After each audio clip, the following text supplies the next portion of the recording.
of youth is a beacon of hope that guides us towards a sustainable future. Our innovation, passion, inclusivity, and resilience shines brightly in stories like those I just told you. The future of our planet hangs in the balance, but the power of youth is at one side of it. Thank you.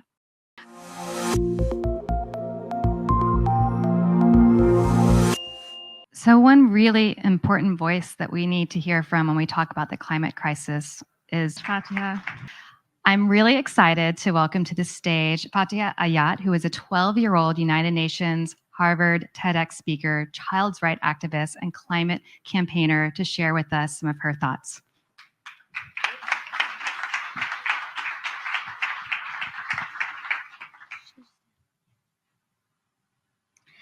Ladies and gentlemen, esteemed guests, and the driving force of change present here today. Before I start exploring a topic that ignites hope and urgency in our hearts, the formidable power of youth in the realm of climate justice, I would like to take this opportunity to invite you to embark on a journey that will redefine your perspective on climate justice. In a world in dire need of transformative action, it is our youth who are stepping up as the unsung heroes of our time.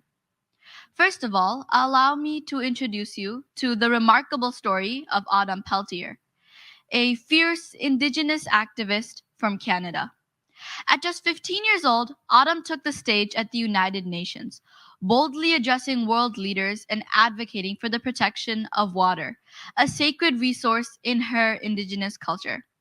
Her story is a profound testament to the connection between Indigenous rights and environmental justice, reminding us all that young people carry the weight of both tradition and the promise of a sustainable future. Now travel with me to South Africa, where Makoma Lakalakala, a tenacious young activist, fought tirelessly against a colossal nuclear deal between South Africa and Russia. Her relentless efforts led to a landmark legal victory that prevented the construction of nuclear power plants, averting potential environmental catastrophe. Makoma's story illustrates how young people can be the most critical game changers in the most critical battles for our planet. Now, turning our gaze to the Philippines, we encounter the story of Mitzi Jonelle Tan, who has been at the forefront of climate justice and the climate movement in her country. Her participation has led to her passion has led to her participation in several climate conferences worldwide, where she engages with world leaders, demanding for accountability and action for vulnerable communities. Mitzi's journey demonstrates how young people are fearlessly engaging with the highest echelons of power, pushing for real change. So in this climate justice movement, what makes us, the youth, such an indispensable driving force that demands our attentions, defies expectations, and basically ignites and raises a passion in all of our hearts?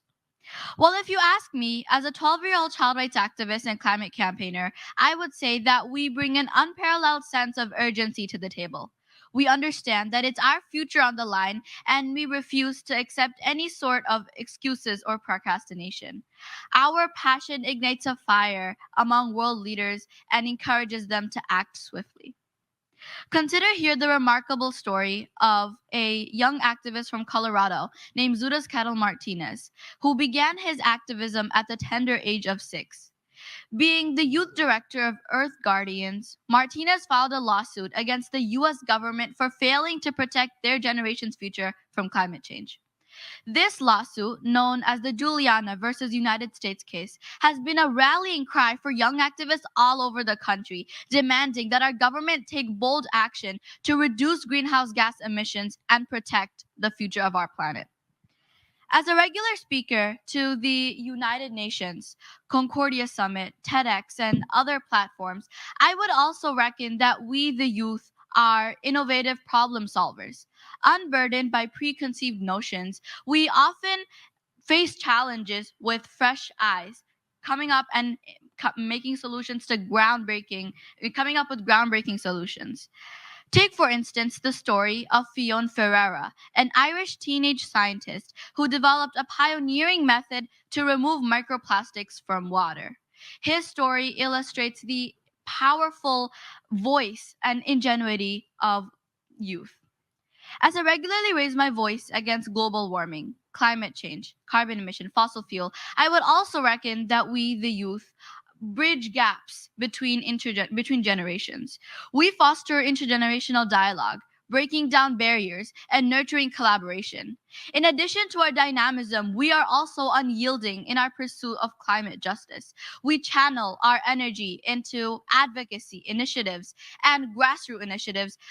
Basically, our resilience is nothing short of inspirational. Vanessa Nakate from Uganda is an example of this. Vanessa, at just 23 years old, has been the leading voice for climate justice in Africa. She has drawn attention to the disproportionate impact of climate change on vulnerable communities and has called for climate justice on a global stage. Vanessa's story reminds us all that young people from across the world are impacted by climate change, but we are all ready to take action. Lastly, I must tell you that while we celebrate the achievements of our youth, we must also recognize the challenges and hurdles that we face. For example, although I became champion in my goal for a better future, organized by United Nations Environment Program, I often face skepticism from those in power. While I run my own organization named Child and D, where I work for climate, health, information, learning, and development, I'm often dismissed from the world leaders as an idealistic dreamer. However, let me tell you that history has shown us that young people can make a change when their voices resonate with clarity and conviction, and when their actions inspire change on a global stage. The power of youth is a beacon of hope that guides us towards a sustainable future. Our innovation, passion, inclusivity, and resilience shines brightly in stories like those I just told you.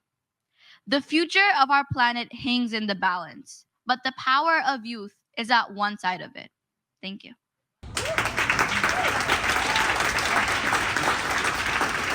Thank you so much, Fatima. I have a daughter about your age, and I will resist going home and asking her, what are you doing with your time? But when I did tell her that you were speaking today, it did leave her feeling very inspired, as I'm sure you're inspiring youth and adults around the world to treat the climate crisis with the urgency it demands. So thank you so much for sharing your voice. Also, we were talking about talent earlier. That's some pretty amazing future talent right there.